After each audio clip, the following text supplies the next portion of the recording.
مولا علی جب خطبہ دیتے تھے مسجد میں تو فرمائے سارے عرب گھٹنوں پہ کھڑے ہو جاتے تھے.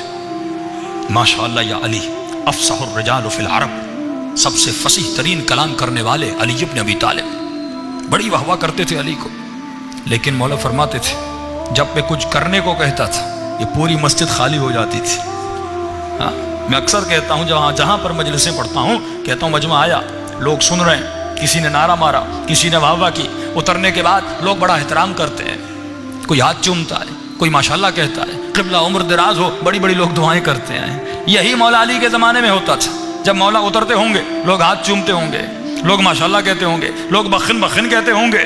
لیکن جب مولا کہتے تھے کچھ کرنے کی منزل آئے تو علی کا ساتھ چھوڑ کے چلے جاتے تھے. میں نے ایک جگہ پہ کہا تھا، میں نے کہا مجمع بیٹھا ہوا ہے، آپ ماشاءاللہ مجلس سننے آئے، واہ واہ بھی کی، سلواتیں بھی پڑھی، ماشاءاللہ بھی کہا، لیکن ابھی میں کہوں مجلس کے بعد سب لوگ بیٹھ جائیں، آپ سب کا خمس کا حساب و کتاب ہوگا، شاید میں اکیلا بچ جاؤں، سارے مومنین چلے جائیں.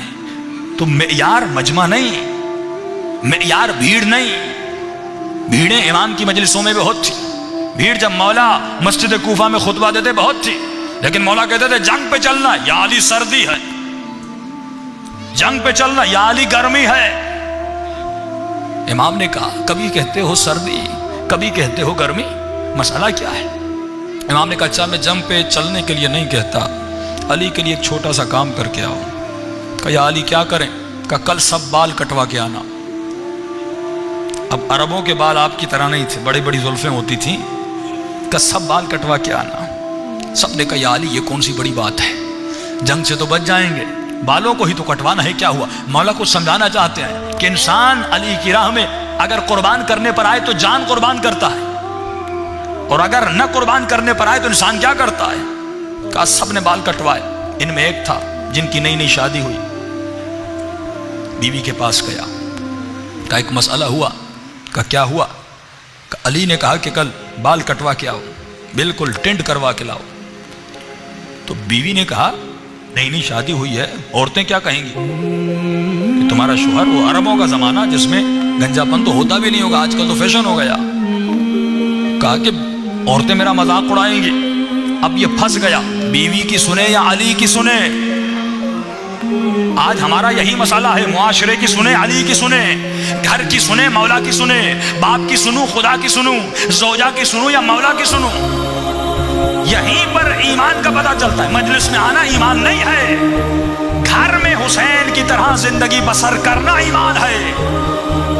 زندگی کے ہر پہلو میں علی کی ماننا ایمان ہے. آفس میں مولا کی ماننی ہے، روڈ پہ مولا کی ماننی ہے، گھر میں مولا کی ماننی ہے. اکثر نوجوان کہتے ہیں قبلہ والد نے کہا شادی پہ چلنا ہے، اس شادی میں رقص ہے، اس شادی میں گانا ہے، رشتہ دار کی شادی ہے، دو مسئلے ہیں، صلت الرحم کا بھی مسئلہ ہے اور والد کی اطاعت بھی کرنی ہے.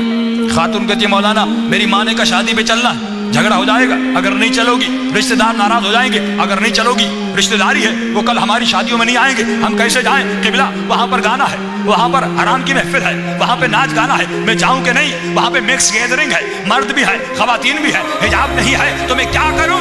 تو اب یہاں پر سوال پیدا ہوتا ہے کیا میں والدین کی بہترامی کروں؟ بھائی بہترامی نہیں کرنی، لیکن اللہ فرماتے ہیں جہاں پر میرا حکم اور والد کا حکم ٹکرا جائے تو تمہیں اپنے رب کی سننی ہے، والد کی نہیں سننی.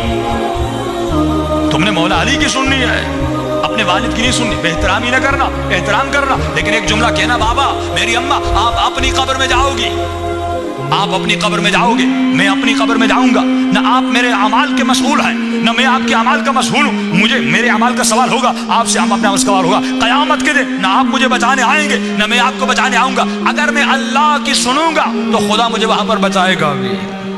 تو یہ دو چیزیں جب ٹکرا جاتی ہیں انسان پریشان ہو جاتا ہے، کروں تو کیا کروں. اس نے بیوی نے کہا بھائی اگر بال کٹوائے تو پھر کل سے گھر نہیں آنا. اب پریشان ہو گیا کیا کریں. اب بیوی کو کہا سمجھنے کی بات ہے، ہم سب نے علی سے وعدہ کیا ہے کہ بال کٹوا کے آئیں گے، ورنہ علی تو جنگ پہ لے جائیں گے، جو کاٹ کے نہیں آیا وہ جنگ پہ جائے گا. بیوی نے کہا ایک بیچ کا راستہ بتاتی ہوں. کہا کون سا راستہ؟ کہا دیکھو بالوں کو چھوٹا کرو، مکمل مت کاٹو، چھوٹا کر کے ایک سفید کپڑا اپنے سر پہ باندھ دو. علی کو کیا پتا، اب جس کی یہ وہ ہیں جو علی ولی اللہ کہہ رہے تھے، معرفت نہیں تھی. علی کے لشکر میں تھے، معرفت نہیں تھی کہ علی کو نہیں پتا کپڑے کے نیچے کیا ہے، وہ جو زمین کے علوم سے زیادہ آسمان کے راستوں کو جانے، اسے یہ نہیں پتا کپڑے کے نیچے کیا ہے۔ اس مرد غافل نے بھی یہی کیا، تھوڑے سے بال کاٹے اور اپنے سر پہ ایک سفید کپڑا باندھا، اور بیوی نے کہا پہلی صف میں کھڑے مت ہونا، دوسری تیسری صف میں کھڑے ہو جانا۔ علی کو کیا پتا، فرمایا یہ دوسری تیسری صف میں کھڑا ہو گیا اور سر پہ جنگی ٹوپی بھی پہن لی۔ مولا جیسے آئے سب کو کہا ٹوپیاں اتارو، سب نے ٹوپیاں اتاری۔ اب کپڑا تو باندھا ہوا تھا، جس طرح کرکٹر بھی ایک کپڑا سر پر باندھتے ہیں، اس نے سفید کپڑا باندھا ہوا تھا۔ اب کا مولا کو کیا پتا چلے گا، مولا اپنی سواری پر سوار ہیں، کمر میں ذوالفقار بھی لگی ہوئی ہے۔ ایک مرتبہ تمام تر صفوف کو دیکھتے گئے، جیسے اس کے قریب آئے امام نے ذوالفقار کو نکالا، ذوالفقار کی نوک سے اس کے سر سے کپڑے کو اتارا۔ امام نے کہا جب تو علی کی راہ میں اپنے بال قربان نہیں کر سکتا تو کبھی اپنی جان کی بات نہ کیا کرو۔ یہ راستہ قربانی مانگتا ہے۔ آج مسئلہ یہی ہے کہ مومن اپنا پیسہ قربان نہیں کر سکتا، چند بال قربان نہیں کر سکتا کہ بھائی قبلہ داڑھی رکھوں گا تو 10 سال بوڑھا دکھتا ہوں۔ بھائی جنت میں ہمیشہ کے لیے جوان رہنا ہے کہ نہیں؟ جنت میں ہمیشہ کے لیے جوان رہنا ہے تو اپنا چہرہ ایسا بناؤ۔ میری عادت نہیں کہ میں ڈانٹوں، کیونکہ داڑھی پہ میں زیادہ بات پہ نہیں کرتا، کیونکہ پھر سارے مومنین جن کی داڑھی نہیں ان کو دیکھتے ہیں۔